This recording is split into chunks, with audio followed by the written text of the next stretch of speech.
In this video, I'll guide you on adding a virtual Visa card to Apple Pay. So without further ado, let's get started.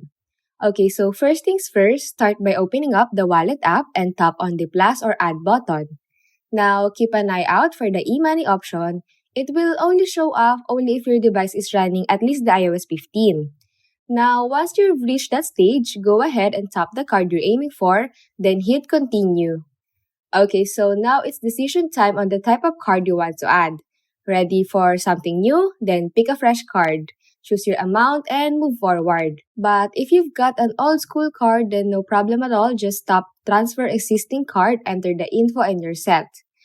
Now, just keep an eye on your screen. For a new card, choose a payment card and confirm your purchase. While for a physical card, place your e-money card on a flat surface and rest the top of your iPhone on the card until card added appears on the screen.